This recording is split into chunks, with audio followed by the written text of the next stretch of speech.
ONGC দপ্তর থেকে রাজ্যে নতুন রিক্রুটমেন্ট বিজ্ঞপ্তি পাবলিশড হয়েছে। রিক্রুটমেন্ট বিজ্ঞপ্তি অনুসারে কি কি পোস্টে আবেদন করতে পারবেন, আবেদন করবার জন্য কি কি এলিজিবিলিটি ক্রাইটেরিয়া লাগবে, সমস্ত কিছু ডিটেলস তথ্য থাকছে আজকের এই ভিডিওটিতে।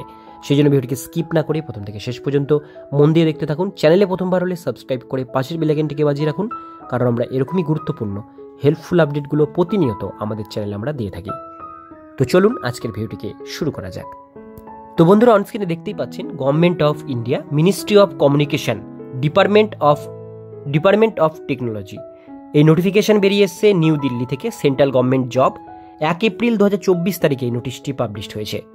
এবার এখানে বলা হয়েছে হিউম্যান রিসোর্স ডিপার্টমেন্ট থেকে এই নোটিশ পাবলিশড হয়েছে। যে পোস্টগুলোতে আবেদন করতে পারবেন সমস্ত ডিটেল বিষয়গুলো দেখব। প্রথমে এখানে বলা হচ্ছে সার্চ কাম সিলেকশন কমিটি অনুসারে এই নোটিশ পাবলিশ করা হয়েছে।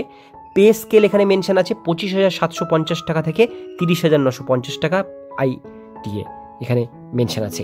এবার নিচের দিকে আসবো, আবেদন করবার জন্য এখানে লিঙ্ক মেনশন আছে। লিঙ্কে ক্লিক করে .gov.in এই ওয়েবসাইটের মাধ্যমে আবেদন করতে হবে।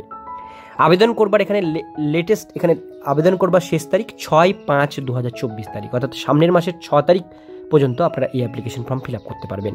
অ্যাপ্লিকেশন ফর্মটি আপনাদের কিন্তু এই যে অ্যাড্রেস আছে এই অ্যাড্রেসে আপনারা জমা করাতে পারেন। এখানে টেলিফোন নাম্বারও মেনশন করা আছে। এবার এখানে দেওয়া হয়েছে স্ক্যান কপি, আপনারা কিন্তু এই মেলের মাধ্যমে পাঠাতে পারেন। এই যে মেল আইডি দেওয়া হয়েছে, মেলের মাধ্যমে অ্যাপ্লিকেশন ফর্ম পাঠাতে পারেন, অথবা বাই পোস্টে এই অ্যাড্রেসটির মাধ্যমে আপনারা কিন্তু ফর্মটি পাঠাতে পারেন। যে কোনো আপনাদের কাছে দুটো অপশান আছে ফর্ম পাঠানোর জন্য।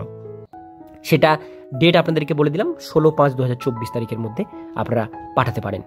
এবার আমরা দেখে নেব আমাদের কোথায় কোথায় এই ভ্যাকান্সি মেনশন করা আছে। এবার আমরা দেখে নেব এখানে নেম অফ দ্য সিপিএসসি এখানে বলা হয়েছে ITI limited. Name of the post director পোস্টে নেওয়া হচ্ছে হিউম্যান রিসোর্স ডিপার্টমেন্টে।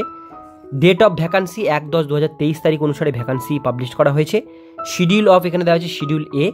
স্কেল অফ পে যেটা আপনাদেরকে বললাম 25,750 থেকে 30,950 টাকা স্যালারি। আর এখানে যে সমস্ত জায়গায় এই অফিসগুলো আছে সেন্ট্রাল গভর্নমেন্টের, তার মধ্যে আমাদের ওয়েস্ট বেঙ্গলের কলকাতাটা কিন্তু এখানে মেনশন করা আছে। এই কলকাতাতে আমাদের কিন্তু অফিস আছে। তো প্রত্যেকটা প্লেসেই কিন্তু এই ভ্যাকান্সি পাবলিশ করা হয়েছে। টোটাল এখানে যেটা দেওয়া হয়েছে, the company employed 1297, regular employee, আর এক্সিকিউটিভ 1049, নন এক্সিকিউটিভ 238-এর মধ্যে আছে। টোটাল 1297 শূন্য পদে এই ভ্যাকান্সি পাবলিশড হয়েছে। নিচের দিকে এখানে দেওয়া হয়েছে ক্যাপিটালাইজেশন, সমস্ত কিছু ডিটেলস বিষয়। আবেদন করবার জন্য এলিজিবিলিটি কন্ডিশন আমরা দেখে নেব। জব ডিসক্রিপশন দেওয়া হয়েছে কী ধরনের আপনাদের কাজ এখানে করতে হবে। এলিজিবিলিটি বলা হচ্ছে এজ লিমিট 1/10/2023 তারিখ অনুসারে আপনাদের এটা কিন্তু ধরা হবে। এবার এলিজিবিলিটি অনুসারে এখানে ম্যাক্সিমাম এখানে দেওয়া হচ্ছে মিনিমাম, আপনাদের এখানে মিনিমাম এবং ম্যাক্সিমাম এজ 60 বছর পর্যন্ত আপনারা এটা আবেদন করতে পারবেন। মিনিমাম 45 বছর হতে হবে। আর 2 ইয়ার্স এখানে সার্ভিস যারা করেন সেক্ষেত্রে এখানে ছাড় পাবেন। এমপ্লয়ি স্ট্যাটাস এখানে মেনশন করা আছে, এমপ্লয়ি অনুসারেই এটা আবেদন করতে পারবেন।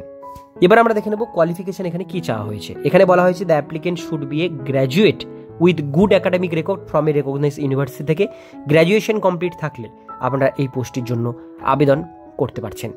এক্সপিরিয়েন্সের কথা বলা হয়েছে, মিনিমাম এখানে 5 ইয়ার্সের এক্সপিরিয়েন্স এখানে কিন্তু আপনাদের চাওয়া হয়েছে। পে স্কেল আপনাদের বলে দিয়েছি, আরও একবার এখানে মেনশন আছে। তো যারা আবেদন করতে চান খুব শীঘ্রই এটা আপনারা আবেদন করতে পারেন। আজকের ভিডিও এতটুকুন পর্যন্তই। ভিডিওটি কেমন লাগলো অবশ্যই কমেন্টে জানাবেন, ভালো লাগলে লাইক করবেন, চ্যানেলে প্রথমবার হলে সাবস্ক্রাইব করে পাশের বেল আইকনটিকে বাজিয়ে রাখবেন, কারণ আমরা এরকমই গুরুত্বপূর্ণ হেল্পফুল আপডেটগুলো আমাদের চ্যানেলে আমরা প্রতিনিয়ত দিয়ে থাকি।